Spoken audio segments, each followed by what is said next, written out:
Rudo was a slum dweller who often broke into the junkyards of rich people to steal usable things. However, when he gets framed for his foster father's murder and gets thrown into the pit where all the garbage of the world ends up, he is forced to fight gigantic monsters made of garbage to climb his way back up and get revenge. The world is divided into two parts. On one side, there is the pristine city with rich people living their best lives, and on the other side, there are the slums where people like him belong. The only constant is the pit, where all garbage ends up, including criminals. The rich people who live in the city casually throw away even slightly damaged items without hesitation. Like the woman who tells her daughter to throw away the puppy toy she just bought because it got damaged. She tells her that the toy will become ugly if they try to repair it, and they can just buy another one later. The girl has no problem with that, and her mother throws the puppy along with other garbage into the small garbage vent that leads it straight to a truck in an underground tunnel that leads to a giant trash collection site. However, the young Rudo is inside the trash collection site too, buying the stuff the trucks are carrying.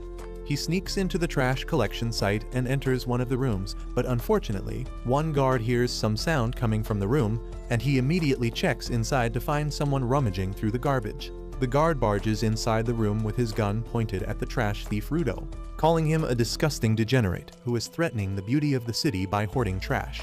Rudo doesn't even respond to this because he hears those things every Tuesday. But then the guard sounds the alarm, calling for backup. Just as more guards arrive there, Rudo throws some garbage bags at them, and the clean freaks can't handle some raw eggs on their uniform, so they just watch him climb up the vent without doing anything. Rudo comes out of the vent near the exit, but the gate closes on his face, and just then, more guards come there. Open fire! Stop here! What a bunch of shitheads. Yeah, I'm the threat, assholes. The next day, the news about the garbage raider spreads through the city, with the people blaming the slum dwellers for it. On the other side of the wall, the slum dwellers know exactly whom to blame because it is not the first time Rudo has entered the trash collection sites. They think that he will be caught one day, and most of them actually hope that he does. Rudo doesn't care about them as he sets his shop to sell the repaired goods he found. When his friend Chiwa arrives there to lash out at him, she asks him why the hell does he take such a big risk just to scavenge through the trash of the city people. And he replies that those rich bastards don't even care about throwing perfectly usable things. He feels sorry for the things they throw out, so he retrieves them. And since he can get some money by selling them, it is even better. Chiwa seems to understand him, but just then, 3 boys arrive there, clenching their noses as they say that someone reeks of garbage here. They tell Chiwa to stay away from Rudo, or she will smell like garbage too. They insult his thick black gloves that he has not washed since Obama was the president, and say that just one touch from them will give anyone rashes. One boy kicks the lantern Rudo just fixed, saying that no one will buy this garbage from him. He says that Rudo's hands are even creepier than the gloves, which is why he keeps them hidden. Rudo silently hears everything they say, but when one boy calls him the son of a murderer, he suddenly gets furious. The boys, however, don't stop, saying that the slum was made to imprison criminals and the people who live here now are their descendants. That is why they always try to keep their reputation clean, but Rudo's dad brought shame to them by becoming a murderer. Rudo can't tolerate the insults anymore, and he gives a death stare to the boys, who crap their pants and immediately run away, still cursing Rudo and saying that he will become a murderer like his dad one day. Rudo then quietly starts fixing the lantern again, and Chiwa tells him that she believes that he is a good person who will never turn out like his dad. He gets embarrassed on hearing that, but before he can thank her, Chiwa's attention goes to the puppy toy he got from the dump last night. Turns out, Rudo brought the puppy as a gift for her in the first place, but before he can give it to her and increase his Riz score, Chiwa's mom comes there and takes her away.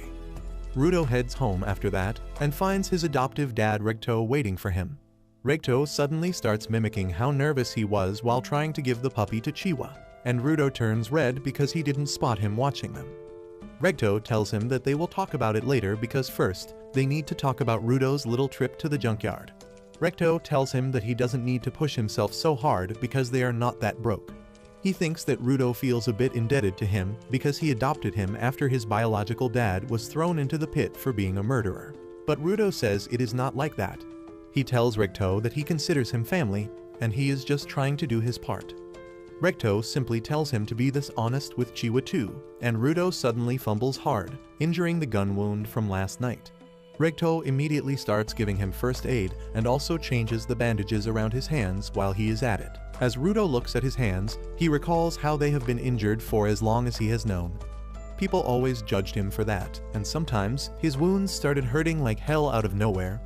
Then one day, Recto gave him the black gloves that magically suppressed the pain. After Recto is done tending to Rudo's wounds, he tells him to confess to Chiwa soon or someone else might swoop her away, and while the two of them are bantering about it, a creepy masked guy listens to everything from the streets. The next day, Rudo finally works up courage to tell his feelings to Chiwa, and heads towards her home with the puppy. But on the way, he comes across a scene that is not really rare in the slums. At the edge of the slums, there is the pit, where all garbage and serious criminals are thrown. Today, another criminal is being thrown into the pit and Rudo can only watch the execution, wondering what happens to the people inside the pit. Just then, Chiwa comes there, saying that it is quite a brutal sight, and Rudo panics because he was not ready to meet her yet. Chiwa suddenly starts talking about the executions and other stuff, and then she tells Rudo that she doesn't want him to get thrown into the pit. She says that there might be a lot of stuff that shouldn't be thrown out as garbage, but it is not a good enough reason to risk his life. Rudo replies that Recto said the same thing and Chiwa says that it is because Recto loves him too. Rudo takes a second to process that Chiwa said that Recto loves him too, and his brain with 2 MB RAM understands that Chiwa means that she loves him. She gets flustered on realizing that her words could be interpreted that way, but Rudo has already lost his mind. He falls on the ground, clutching his face, and then gives the puppy toy to Chiwa, saying that she might not want it because it came from the garbage, but he thought the puppy would be happier with her. To his utter delight, Chiwa accepts the toy, saying that she will cherish it, and Rudo is happier than he has ever been. He jumps and dances on his way back home, thinking that he needs to boast about it to Rudo immediately. On the way, he bumps into some guards who don't even bother with him, but he is curious about why they are in the slums. Anyway, Rudo reaches home and starts telling Recto about what happened just as he opened the door. But he is left aghast when he sees Recto on the ground with a creepy masked man on top of him. The masked man turns around to take one look at Rudo before plunging his knife deeper into Recto's body. Rudo loses his cool on seeing this and charges at the masked man, but he gets hit so hard that he doesn't even realize when he got knocked out. By the time Rudo comes to his senses, the masked murderer has finished his job. He picks up a book from the floor and heads outside, briefly glancing at Rudo who tries following him, but then he hears Recto's voice. Recto is still alive somehow, and with his dying breath, he tells Rudo to run away. Rudo immediately goes next to him, promising that he will get help, but Recto just tells him to run away and change this shit heap of a world into something better. With that, Recto's body falls limp and Rudo can't process what is happening. Just then, the soldiers arrive there and they zap Rudo, believing him to be the murderer. They pin him to the ground as they tell him that he is being arrested for murder, and Rudo tells them that it was not him. The guards tell him that nothing he says matters anymore because they caught him red-handed. He keeps trying to tell them that the real murderer has just left the house and they can still catch him, but the guards don't even want to listen to him, so they just knock him out using the traditional method of punching him in the head. Soon, Rudo is taken to the scaffold to be executed for his crimes. Everyone from the slums is present there to witness him being thrown into the pit, and even some high-profile people from the main city are there. The judge tells Rudo that murder is one of the greatest crimes one can commit, and even though he killed a mere slum dweller, the punishment will not be reduced. He declares Rudo to be killed by throwing him into the pit, and the people start cheering on hearing this. Rudo still can't believe this is happening to him, and he wishes for just one person to believe that he is not a murderer. His eyes scan through the crowd, and they stop at Chiwa. Rudo yells at her, saying that he did not kill Recto. He asks her to find the culprit, but she just says that she trusted him, but he was not worthy of that.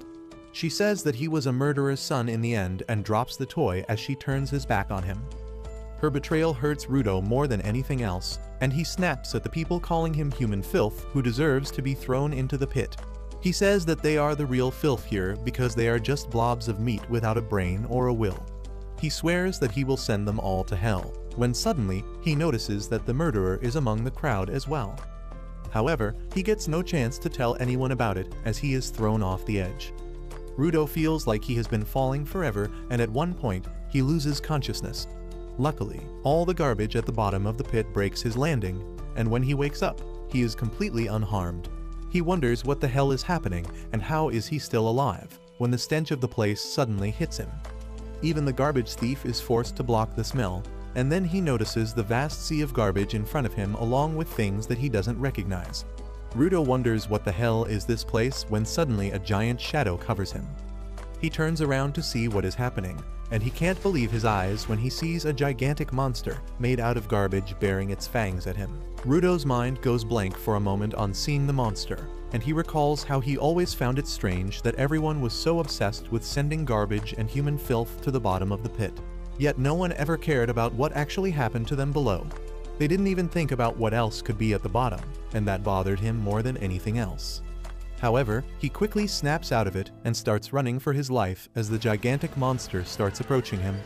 Things suddenly take a turn for worse as the monster roars loudly, and as a result, more monsters pop out from the garbage pile. They start chasing after Rudo, who runs as fast as he can, but it is all pointless because he soon gets trapped. He wonders what these monsters are and if they are really piles of junk that can move on their own. The monsters suddenly pounce on him, and he somehow dodges their attacks. He tries to run away but trips and falls right on top of a human skull, making him realize what his fate is going to be.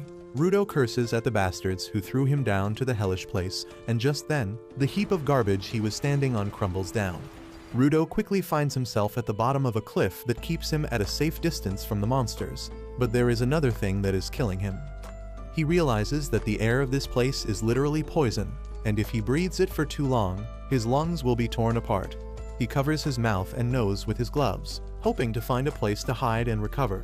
But then he suddenly realizes that a safe space might not even exist in this hell.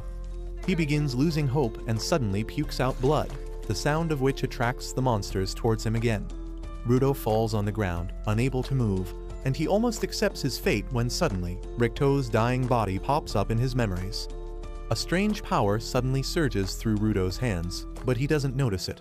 However, he feels his vision changing, and he starts seeing lights coming out from the garbage piles and from the iron pipe in front of him. Rudo crawls towards it, determined to stay alive because he has a reason to live.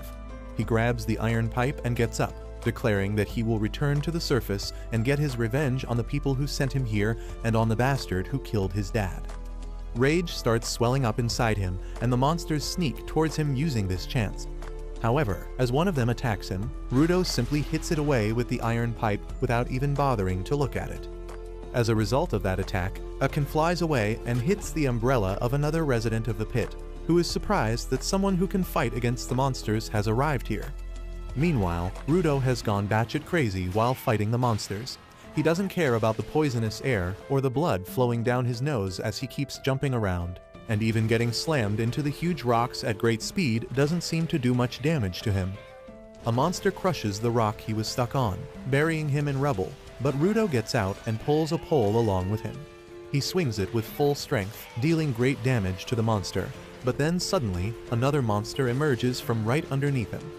Rudo somehow jumps away from its jaws, but then the results of breathing in the poisonous air finally hit him.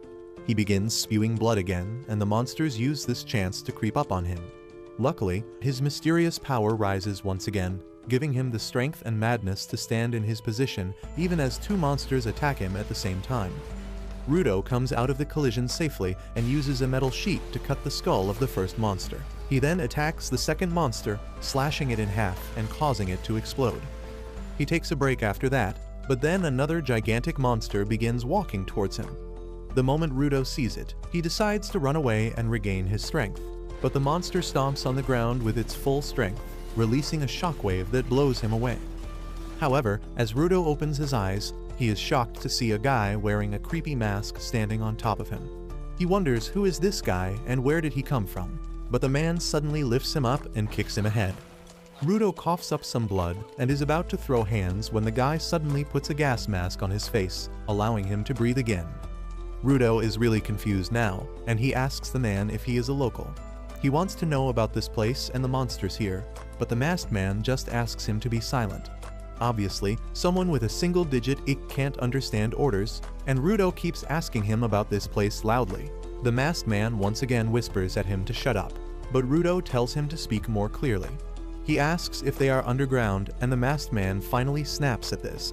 He forgets his own advice and yells at Rudo, telling him that they are not underground but above the surface, and it is the fault of the people living at the top for turning this place into a hellhole.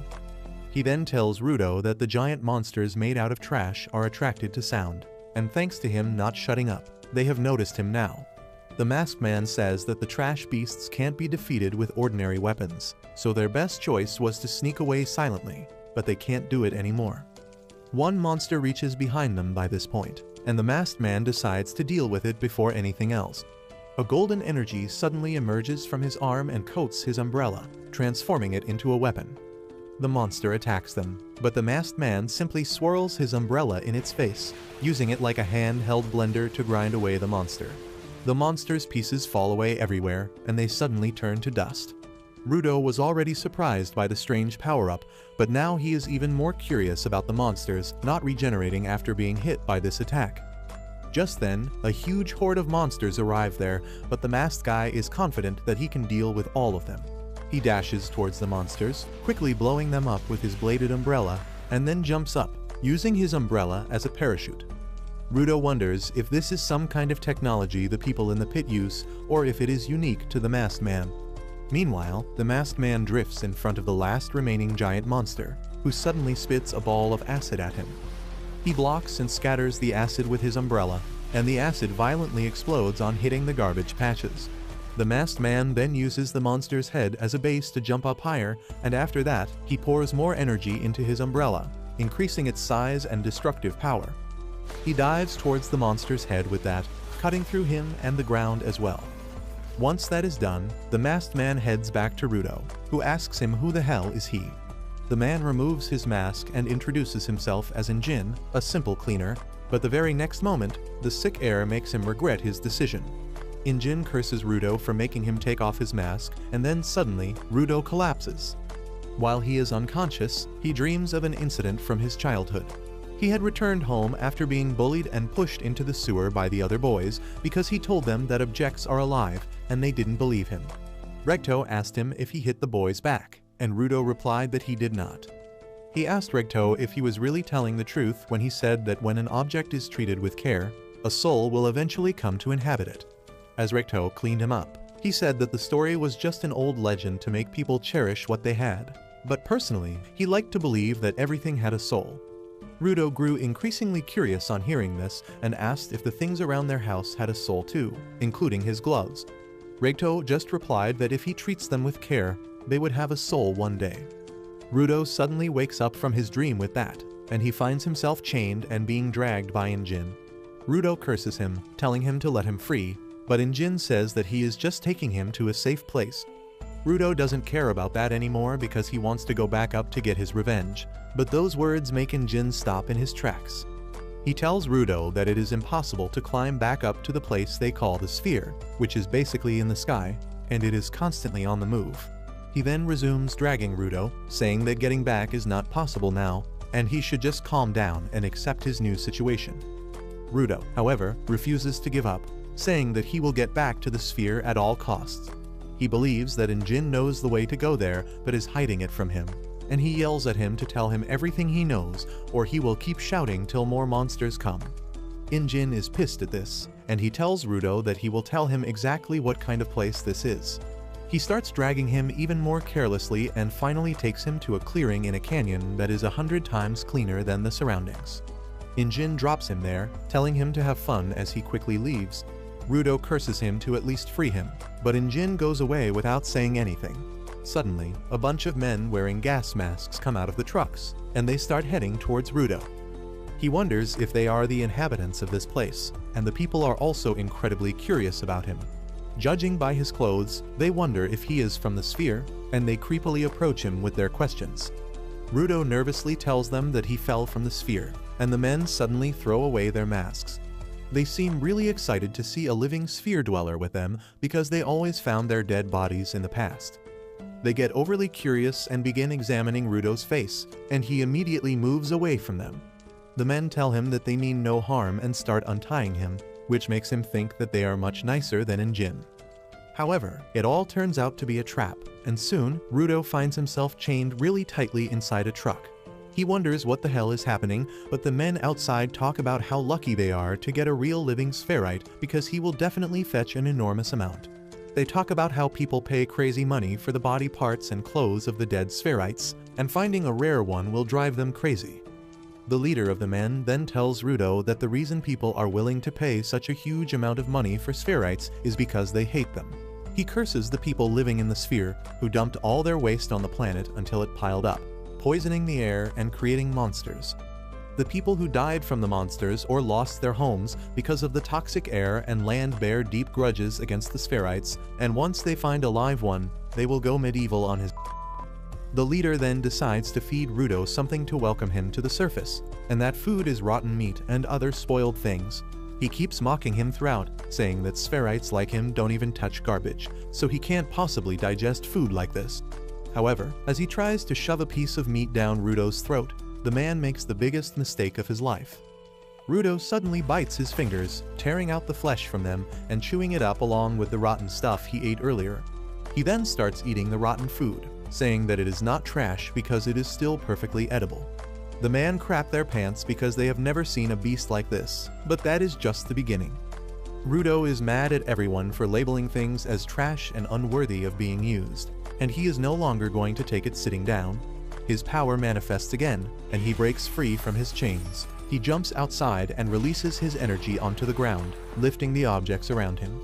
Injin watches everything from a distance, and he is really pleased to see that Rudo turned out to be a giver, a person who can give life to objects and draw out their power, just like him.